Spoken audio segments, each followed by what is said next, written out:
무정하고 화해하지 않고 남을 헐뜯고 무절제하고 난폭하고 선한 것 좋아하지 않고 배반하고 무모하고 자만하고 하나님을 사랑하기보다 쾌락을 더 사랑하고 경건의 모양은 있으나 경건의 능력은 인정하지 않고. 이게 세상의 모습입니다.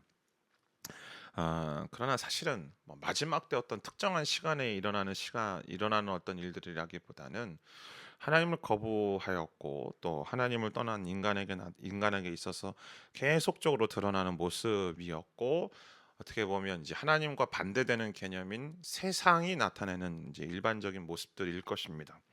그런데 중요한 건 이 세상 한복판 속에 살아가고 있는 저와 여러분들을 향해서 성경은 무엇라고 말하는가? 로마서 12장 2절 말씀을 보면 너희는 이 세대를 본받지 말라라고 되어 있습니다. 그러니까 우리가 이 세상 한복판 속에서 이 세상에 만연하고 있는 그 마지막 때의 모습들이 등장하지만 그것을 본받지 말라라고 이야기하고 있는 것이죠. 그런데 성경이 우리를 향하여서 너희는 이 세대를 본받지 말라라고 이야기하는 것은 그만큼 우리가 살아가는 이 세상 한복판 속에 세상이 우리에게 주는 이 압력들이 어마어마하다라는 것이고, 그 압력들을 거부하기가 너무 힘들다라는 사실을 우리에게 반증하고 있는 것일 겁니다.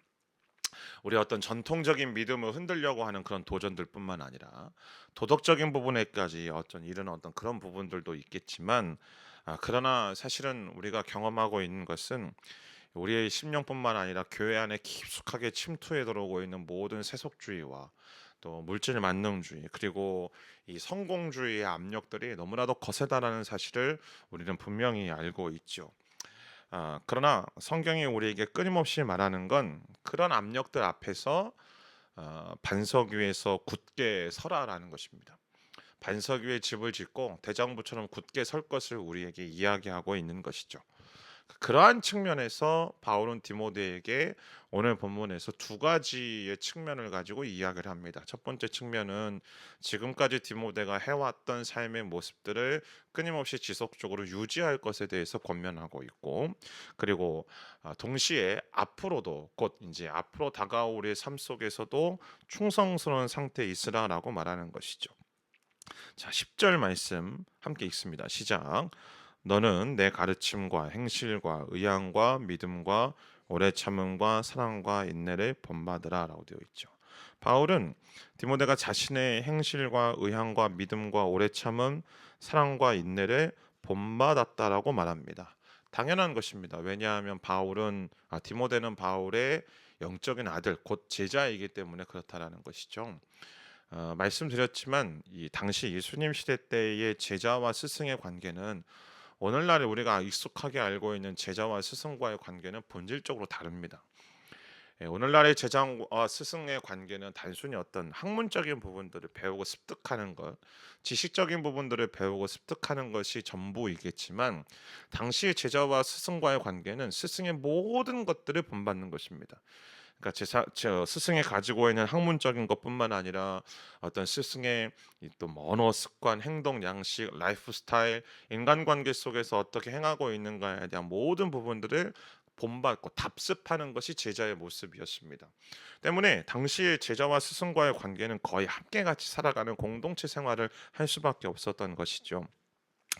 그러기에 이 바울은 당연하게 디모데가 자신을 본받으며 살았다라고 이야기를 하고 있습니다. 자, 그런데 중요한 건 이겁니다. 바울이 교만하기 때문에 자신을 지금 본받았다, 그리고 지금 계속적으로 본받으라라고 말하는 것인가? 아니요, 그렇지 않습니다. 바울은 스스로가 자신이 예수 그리스도를 따르고 있는 사람이라는 사실에 대해서 분명하게 인식하고 있었던 사람입니다. 그래서 고린도전서 11장 말씀을 보면 내가 그리스도를 본받는 자가 된 것 같이 너희도 나를 본받는 자가 되라라고 말하고 있죠. 그러니까 때문에 바울이 자기 자신을 본받으라라고 말하는 것은 다른 한편으로 어떻게 선언하는 것인가? 예수 그리스도를 본받으라라고 말하는 것입니다. 그러니까 바울이 디모데에게도 마찬가지로 말하는 겁니다. 자기의 가르침과 행실을 본받았다라고 말하지만 사실은 디모데가 그렇게 살아가려고 애쓰고 몸부림치고 있는 바울을 바라보며 누구를 따랐다라고 말하는가? 예수를 따랐다라고 이야기를 하는 것입니다. 바꿔 말하면 디모데는 예수님의 가르침, 예수님의 행실, 예수님의 의향과 예수님의 믿음, 예수님의 오래 참음, 예수님의 사랑과 예수님의 인내를 본받으며 살아왔다라고 말할 수 있게 되는 것이죠. 오늘 10절에서 말하고 있는 이 모든 내용들은 앞에서 말하였던 좀 전에 읽어드렸던 그 여러 가지 이 마지막 때 이 벌어지고 있고 나타나는 사람들의 삶의 모습들과 방향성과는 전혀 다른 방향인 거죠.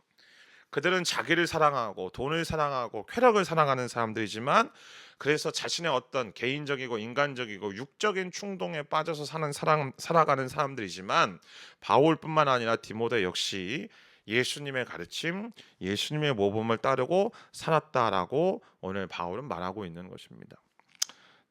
하나씩 보면 가르침은 뭘까요? 가르침은 이미 2장 말씀에도 나와 있고 뭐 내일 본문에도 나오지만 거짓 선생들의 말과는 전혀 다른 진리인 것이죠. 주 너의 하나님을 사랑하고 내 이웃을 내 몸처럼 사랑하라는 이야기. 그러니까 바울 예수님이 가르쳐 주셨던 아니 말씀이 가르쳐 주고 계시는 그 가르침의 방향성은 나에게 집중되어지고 나를 통하여서 이루어지는 게 아니라 철저하게 다른 이들을 향한 사랑 또 다른 이들을 향한 어떤 모습들 속에서 비롯되는 것입니다. 한 서기관이 예수님께 나와서 율법 중에 가장 첫째 되는 계명이 무엇냐고 물어보았을 때에 예수님께서는 주 너의 하나님을 사랑하라라고 말씀하셨죠. 근데 주 너의 하나님을 사랑하라 이후에 또 다른 둘째 되는 계명 서기관이 묻지도 않은 둘째 계명을 두 번째 계명까지 말씀하시는 거예요. 그 둘째 계명을 뭐라고 말합니까? 내 이웃을 내 몸처럼 사랑하라. 이 두 가지는 연결되는 겁니다. 곧 주 너의 하나님을 사랑하라. 그 하나님을 사랑하는 모습들이 어떤 방식으로 어떤 내용들로 어떤 모습으로 삶 속에서 표출되어지는가 다른 이들을 향한 사랑으로 나타난다라는 거예요. 그래서 어제 제가 수요 오전에도 말씀드렸지만 그리스도인들에게서 다른 이들을 향한 사랑으로 나타나는 그 가장 최고이자 최적의 방법이 무엇인가? 다른 이들을 향하여서 끊임없는 사랑의 동기를 가지고 기도하는 것, 그들을 향한 중보기도 하는 것, 그것도 우리의 사랑의 표현이요 사랑의 고백이라고 할 수 있는 것이죠. 그것은 이 세상에 가르쳐주는 이야기가 아닙니다. 이 세상은 끊임없이 나를 위해서 살아가라고 이야기하고 나의 만족을 위해서 살아가라고 이야기하고 나 자신을 사랑하라고 이야기합니다. 맞습니다. 나 자신을 사랑해야 되는 것. 그러나 나 자신을 사랑하는 것이 누구 안에서 이루어져야 되는가? 예수 그리스도 안에서 이루어져야 되는 것이고 그 예수 그리스도 안에서 나를 사랑하는 것은 곧 다른 이들을 향한 사랑으로 나타나고 귀결될 수밖에 없다는 것이 예수님의 가르침 아닙니까? 그러니까 바울과 디모데는 그런 인생으로 살아갔다는 것이죠. 두 번째 행실이라고 되어 있는데 말씀드렸던 것처럼 우리 안에 받아들이는 그 예수님을 향한 진리, 예수님에 대한 진리, 하나님에 대한 알문 무엇을 통하여서 나타나는가? 우리의 행동을 통해서 나타나는 거예요. 우리 행실을 통하여서. 디모데는 바울과 여행하면서 바울을 면밀하게 살펴보았어요. 바울이 기뻐하고 바울이 슬퍼하는 모습들, 바울이 분노하고 또 바울이 염려하고 걱정하는 것들을 보았죠. 바울이 공부하고 기도하는 그 모습들 속에 바울이 도대체 무엇 때문에 공부했고 무엇 때문에 기도해 왔는지, 그리고 사람들과 만나서 대화할 때 어떠한 방향성을 가지고 어떠한 가치관을 가지고 기준을 가지고 대화했는지 디모데는 옆에서 면밀하게 살펴보았습니다. 곧 바울은요. 죽을 힘을 다해서 주님을 위해서 살았잖아요. 그가 이야기하는 것, 살든지 죽든지 내 몸을 통하여서 그리스도가 존귀하게 되시는 것, 그거 하나밖에 없는 게 바울이 아니었습니까? 뒤에 의향이라는 말이 바로 그런 말이에요. 그러니까 바울의 인생의 목적, 바울의 인생의 방향성이 어디 있는가? 오직 예수 그리스도 그분만이 내 삶을 통하여서 드러나고 존귀하게 되어지고 그분만이 우리 삶을 통하여서 영광을 받으시는 것, 그것이 바울의 삶의 목적이었고 그 삶의 목적대로 삶 속에서 드러나고 나타나는 거예요. 어, 저는 그렇게 믿습니다. 목회자가 평생에 공부를 하는 이유는 어, 좋은 교회 청빙되려고 공부하는 것 아닙니다. 목회자가 공부해야 되고 또 뭐 기회가 된다라면 하기도 해야 되는 가장 큰 이유는요. 스펙의 한 줄을 쌓아서 그것을 가지고 좋은 교회 청빙 받아 가지고 더 큰 교회 청빙 받기 위해서 공부하는 게 아닙니다. 목회자가 공부해야 되는 이유는, 목회자가 책을 읽고 기도해야 되는 이유는 우리에게 맡겨 주신 성도들을 때문입니다. 그들에게 더 말씀의 깊이 있는 이해와 지혜와 또 하나님의 뜻을 온전하게 분별하여서 깨닫도록 하기 위하여서 공부하고 기도하고 배우는 것입니다. 성도도 마찬가지요. 우리의 삶 속에서 열심히 일을 하고 최선을 다해서 직장 생활하고 내 삶 속에서 하루하루를 의미 있게 최선을 다해서 살아가는 건 나 때문이 아니에요. 나의 만족과 유익을 위함이 아니라고요. 나를 통하여서 예수님이 증거되어지고 예수님이 나타나고 그것을 통하여서 나에게 맡겨주신 사람들 가운데 한 생명이라도 한 영혼이라도 귀하게 여기시는 그 주님의 마음으로 그 영혼들을 살리기 위한 목적과 방향성과 가치를 가지고 살아가는 것이 예수 그리스도를 믿는 그리스도인의 삶인 줄 믿습니다. 할렐루야. 그것이 우리 삶을 부르신 삶의 이유이자 목적 아니겠습니까? 그리고 마지막, 믿음과 오래 참음과 사랑과 인내를 본받았다. 이게 다 뭔가요? 성령의 열매들이잖아요. 그러니까 종합해서 이야기하면 성령의 열매들을 맺어가는, 성령으로 충만한 인생, 성령의 다스리심을 받고 성령의 인도하심을 받는 바울의 삶을 보았다라는 것입니다. 사랑하는 성도 여러분, 이 놀라운 은혜가 저와 여러분들 가운데 충만하여지기를 주님의 이름으로 축복합니다. 우리 안에 성령으로 충만하여져서 성령님의 인도하심을 받고 성령님의 가르침을 받고 성령의 감동하심을 따라 우리의 삶의 목적이 예수 그리스도가 되어지고 우리의 삶의 모든 행동 양식들 속에서 한 생명을 천하보다 귀하게 여기시는 그 주님의 마음으로 영혼을 살리고 생명을 살리는 그 주님을 본받는 우리의 일평생의 삶이 되어지기를 주님의 이름으로 축원합니다. 그렇다면 질문, 저와 여러분은 바울처럼 누군가를 향하여 나를 닮으라고 자신에게 말할 수 있는가? 참 쉬운 일 아니죠. 혹자는 이런 바울을 바라보며 그런 얘기 하시더라고요. 바울은 굉장한 나르시스트였다고. 말도 안 되는 이야기입니다. 자기 과시나 어떤 나르시즘을 가지고 바울이 이야기하는 게 아닙니다. 바울이 정말 바울의 가르침과 바울의 행실과 의향과 또 뭐 믿음과 오래 참음과 사랑과 인내가 진짜였다라는 사실을 알려주는 객관적인 증거가 한 가지가 있습니다. 그것이 무엇인가? 11절 말씀 읽습니다. 시작. 안디옥과 이고니온과 루스트라에서 내가 겪었던 것과 같은 핍박과 고난을 함께 겪었다. 그러한 핍박을 내가 겪었으나 주께서 이 모든 것에서 나를 구해 주셨다. 그가 살아왔던, 그가 받은 가르침, 그리고 행동하였던 모든 행동 양식, 그의 믿음, 그의 인내, 그의 사랑이 진짜라는 객관적인 증거는 그가 경험한 핍박과 고난입니다. 바울은 자신이 말한 대로 살았을 뿐만 아니라 그것을 위해서라면 고난받는 자가 되기를 주저하지 않았습니다. 특히나 오늘 갈라디아에서 나오는 이 세 도시, 갈라디아의 세 도시 안디옥과 이고니온과 루스트라가 나오잖아요. 잘 알고 계시는 것처럼 사도행전 13장 14장 1차 전도 여행 때 이 갈라디아의 도시들을 여행할 때 바울이 어떤 일을 겪었습니까? 예수 전한다는 그 이유들 때문에 이 폭도들에게 붙잡혀서 돌판매질을 당하고 거의 죽게 되어져 가지고요. 사람들이 죽은 줄 알고 밖으로 내다 버렸잖아요. 그래서 구덩이에서 겨우 정신 차려서 살았잖아요. 아니 세상에 그런 일들을 겪는 게 그게 쉬운 일이겠습니까? 근데 반면에 이 당시에 이 거짓 교사들은 오직 자신들의 배를 불리우기 위해서 가르침을 전했다고요. 그들이 설교하고 그들이 가르침을 전했던 이유는 오직 자신의 세를 구축하고 또 자신들의 배를 불리우고 자신의 호주머니를 채우기에 급급했고, 그러니 어떤 뭐 자신이 전한 것 때문에 고난을 받는다? 그건 생각조차 안 하는 일이라는 거죠. 그러나 바울은 의와 절제와 믿음과 사랑에 일관된 삶을 살았습니다. 그리고 엄청난 핍박에도 불구하고 이 믿음의 원칙에서 흔들리지 않았다라는 것이죠. 어느 정도 수준이었는가? 고린도후서 11장에서 자신이 당한 그 고난과 핍박에 대해서 이야기하잖아요. 제가 잠깐 이야기할게요. 유대 사람들에게 40에 하나는 감암매를, 그러니까 39대예요. 39대 태형을 5번이나 맞았고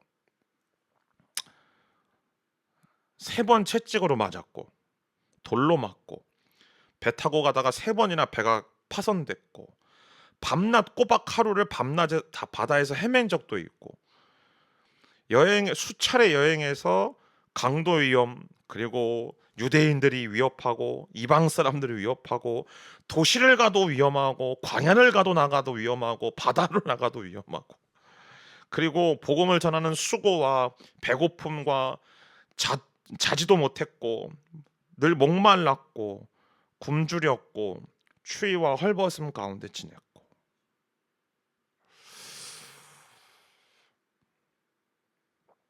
사랑하는 여러분이요, 여러분이라면 복음을 전하고 그 복음대로 살아가는 그 삶들 속에 이러한 고난이 우리 앞에 놓여져 있다면 여러분 어떤 선택을 하시겠습니까? 저는 가끔 저 자신에게 질문하는 내용이 있습니다. 어떤 질문이냐면, 제가 이제 역사를 공부하고 있기 때문에,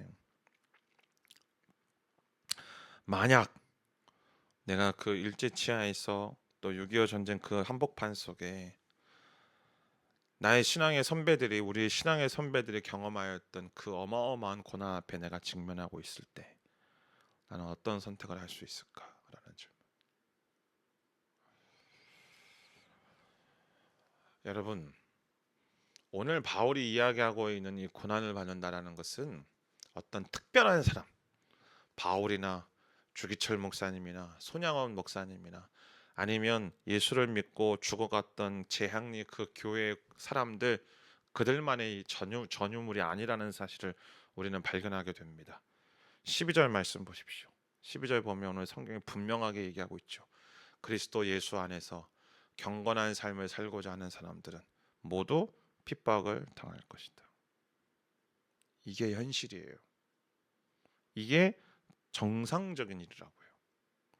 예수 안에서 세상과 다른 방향성을 가지고 세상과 다른 목적을 가지고 살아가는 모든 그리스도인들은 핍박을 당할 거래요. 그리고 실제로 핍박을 받도록 되어 있고, 실제로 그러한 일들이 우리의 역사 속에서, 우리 신앙의 선배들 속에서 지금도 세계 곳곳에서 벌어지고 있는 일들 아닙니까? 왜 그럴까요? 당연하죠. 자기들과 정반대의 모습으로 살아가고 있는 사람들을 바라보는 이 세상 사람들에게 적대감을 불러일으키고 손가락질을 하고 조롱하기 때문에. 예수님에게도 그랬고 신앙의 숱한 선배들에게도 그랬다라는 거예요. 그래서 예수님께서 요한복음 15장에서 뭐라고 말씀하십니까? 세상이 너희를 미워하면 너희보다 나를 먼저 미워한 줄을 알라. 그러면서 예수님 분명하게 말씀하시는 게, 너희가 세상에 속해 있으면 세상이 너희를 사랑하지만, 그러나 세상이 너희를 미워하면 너희는 내 안에 속한 거라고 분명히 말하고 있지 않습니까? 예수 그리스도 안에 있으나 세상 속에서 살아가는 사람들은 박해를 받을 수밖에 없어요. 핍박과 고난 속에 있지 않는 두 가지 이유가 있죠. 예수 안에 있지만 세상 안에 있지 않는 사람들. 잘 들으셔야 돼요. 세상 안에 있지 않는다는 거. 세상과 담쌓고 살아가고, 나 홀로 그냥 혼자 고독하게 세상과 접촉하지 않는 사람들. 내가 더러워질까 봐, 내가 추해질까 봐. 그러면 뭐 사람들과 접촉하지 않고 만나지 않으니 뭐 그들을 핍박하고 조롱할 만한 사람들과 충돌을 일으킬 만한 일이 없으니 당연히 박해받지 않겠죠. 두 번째, 세상에 있지만 예수 그리스도 안에 있지 않으면 당연히 박해를 받지 않을 겁니다. 고난 가운데 있지 않을 거죠. 왜냐하면 세상이 바라볼 때 똑같으니까요. 네, 똑같으니까. 첫 번째는 세상에서 물러나서 핍박을 면하고, 두 번째는 세상에 동화돼서 핍박을 면하고. 그런데 여러분, 그리스도인들은 예수 안에 있으면서 세상 안에 있는 사람들입니다. 세상 안에 있다라는 것은 이들과 함께 같이 어울려서 살아가는 사람들인 거지, 그들과 동화되어서 살아가는 사람들은 아닙니다. 우리는 아침에 일어나서 출근을 하고요, 직장 속에 있고 직장 동료들과 어울려서 함께 같이 일을 하고 프로젝트를 진행하고, 또 이웃과의 관계들 속에 살아가고요, 때로는 내 자녀들의 학부모들과 함께 같이 이야기도 하고 나누게 되는 거죠. 그 가운데서요, 우리는 분명히 선택해야만 합니다. 나는 손가락질 받는 인생을 주저하지 않고 살아갈 것인가? 아니면 나는 그것이 두려워서 세상 사람들과 똑같은 삶으로 살아갈 것인가? 그런데 핍박을 받고 박해를 받고 손가락질 당하는 게 정상적인 삶인데 그게 불가피하다는 거예요. 왜? 13절 말씀에 보면 악한 사람들과 속이는 사람들은 더욱 악해지니까. 더욱 악해지니까. 그에게는 서두에도 말씀드렸던 것처럼 그리스도 안에 있는 그리스도인들을 향하여 예수 그리스도 안에서 살아가는 그리스도인들을 향하는 그 압력들이요. 상상할 수 없을 정도로 더 거세지고 더 심각해지기 때문에 그렇습니다. 참으로 나도 모르게 이 신암으로 스며드는 이 세상의 영향들이 엄청나다라는 것을 우리는 발견하지 않습니까? 우리의 자녀들이 이 무심코 보고 듣고 또 전달받는 수많은 인포메이션들을 통해서 우리의 자녀들 뿐만 아니라 우리 자신도 마찬가지지만 교묘하게 이미 이 세상의 모든 가치에 노출되어 있는 것들을 우리는 발견하지 않습니까?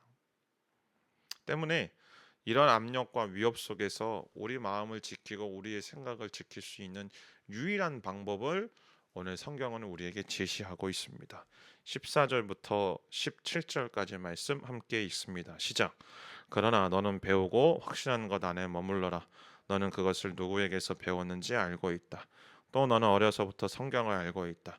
성경은 내게 그리스도 예수 안에 있는 믿음으로 인해 구원에 이르는 지혜를 줄 수 있다. 모든 성경은 하나님의 감동으로 된 것으로 교훈과 책망과 바르게 함과 의로 교육하기에 유익하니 이는 하나님의 사람으로 모든 선한 일을 위해 온전히 준비되게 한다.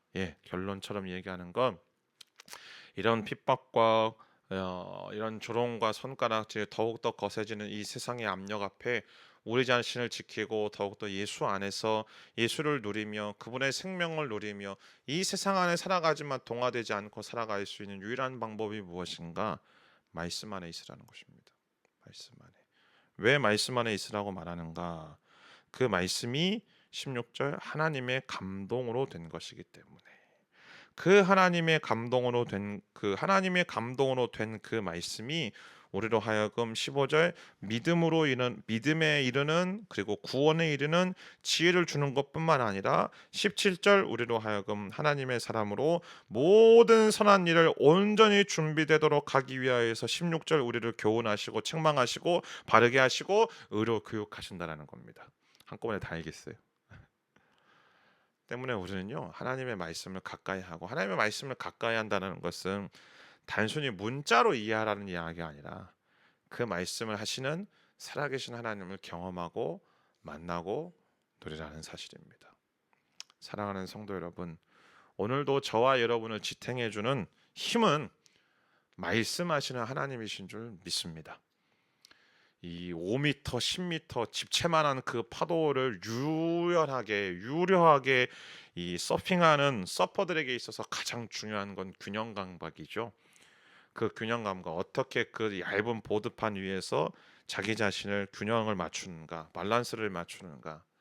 여러분 우리가 이 세상 속에서 그 밸런스를 맞추면서 유연하게 그 파도를 헤치면서 예수 그리스도를 닮은 그 예수 그리스도께 살아가신 그 삶의 방향과 목적대로 살아갈 수 있는 힘은 그 말씀이 나를 떠받치고 있어야 그 말씀 안에서 내가 균형을 잡으며 살아갈 때 그것뿐입니다.